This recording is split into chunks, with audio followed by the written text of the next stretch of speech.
السلام عليكم، اخباركم ايه؟ يا رب تكونوا بخير.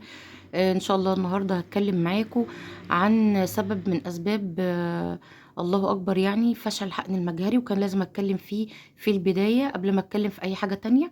اول حاجه واول سبب من اسباب ممكن يكون يعني شبه بنسبه 60% من فشل الحقن المجهري بعد اراده ربنا سبحانه وتعالى طبعا. عدم انتظامك في العلاج. يعني لو الدكتور، وكلمت بنات كتيرة في الموضوع ده، وفي بنات كتيرة ما كانتش فاهمة النقطة دي. آه ان انت لو الدكتور كتب لك علاج مرتين في اليوم، بتاخديه كل 12 ساعة، بتظبطي المنبه بتاعك او بتظبطي يومك. خدتي الساعة 6 الصبح، بتاخديه 6 بالليل. لو الدكتور كتبهولك 3 مرات او قالك 3 مرات او قالك كل 8 ساعات، تمام، بتظبطي يومك على 8 ساعات. تاخديه مثلا 8 الصبح، بتعدي 8 ساعات وتاخديه تاني، بتعدي 8 ساعات وتاخديه تاني. بيفرق جدا. لو اتأخرتي مثلا ربع ساعة مفيش مشكلة عن العلاج. لو اتأخرتي نص ساعة، اصلي التأخير بيخلي الهرمونات تتلخبط. يعني هو الدكتور بيكتب لك العلاج علشان في هرمونات في الجسم لازم تتنظم.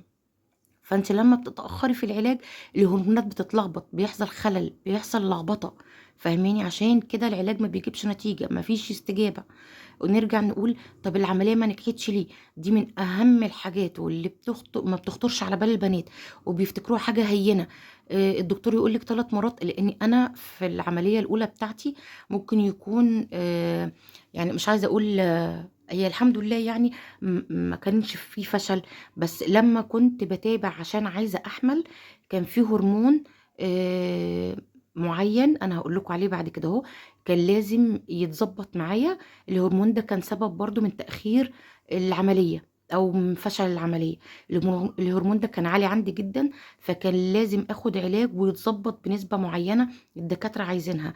لا يكون اقل، يعني هم كان طالبين مني يكون 3%، لا يكون اقل من كده ولا اعلى من كده. انا بسبب لخبطتي في العلاج طبعا لمدة 6 شهور كان شوية، والتحليل ده كان لازم يتعمل كل شهر. تمام.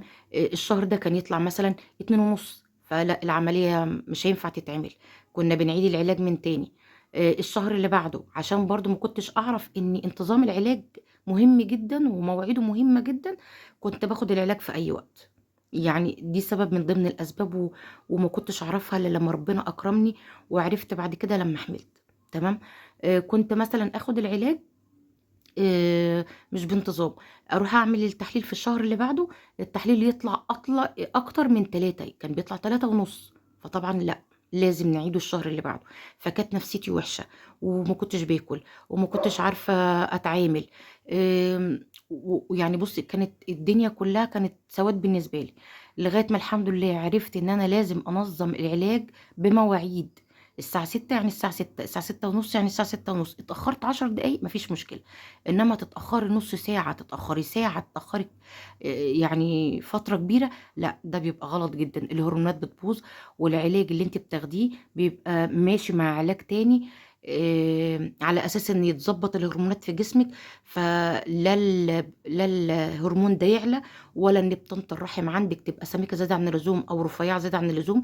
لان هنتكلم برضو عن بطانه الرحم. بطانه الرحم لو سميكه او رفيعه خفيفه يعني، برضو بتأدي لفشل الحقن المجهري. لازم يبقى في سمك معين لبطانة الرحم علشان العملية بإذن ربنا سبحانه وتعالى تنجح. يبقى أول سبب بيبقى اللي اتكلمنا فيه دلوقتي، انتظام العلاج بمواعيد. بمواعيد زي ما الدكتور كاتبهولك بالظبط، قالك 3 مرات تاخديه 3 مرات، وتعدي الساعات بالظبط. قالك كل 12 ساعة تاخديه مرتين في اليوم. قالك 4 مرات في اليوم، يعني تاخديه كل كام ساعة. انت بتنظمي ساعاتك على حسب مرات العلاج اللي الدكتور كاتبها لك. تمام. آه، دي اول حاجة هنتكلم عليها، انا مش عاوزة اطول الفيديوهات عليكم. بس دي اول حاجة مهمة نتكلم فيها قبل اي حاجة. ان شاء الله الفيديو الجاي هنتكلم عن الهرمون اللي ممكن بسببه عملية الحقن المجاري تفشل. وهنتكلم ان شاء الله بعدها عن بطانة الرحم، لو سميكة او رفيعه، ايه اللي ممكن يخليه يعني في هرمون معين برضو بيخلي بطانه الرحم، او علاج معين يخلي بطانه الرحم، وتحليل كمان الدكتور بيطلبه منك بطانه الرحم متوسطه لا سميكه ولا رفيعه، علشان العمليه ان شاء الله تنجح. وهقول لك ليه كل ده بالتفصيل ان شاء الله. ادعوا لنا ربنا بس بالتيسير، ربنا يبارك لي في الوقت واعرف اعمل لكم فيديوهات آه، يعني زي تنتفعوا بيها باذن الرحمن. دعواتكم ليا بصالح الغيب، وما تنسونيش بدعوه. ربنا يكرمني يا رب في اولادي ويشفيني ويشفي كل مريض ان شاء الله، واقدر اكمل معاكم الفيديوهات. ما تنسوناش بدعوه بظهر الغيب.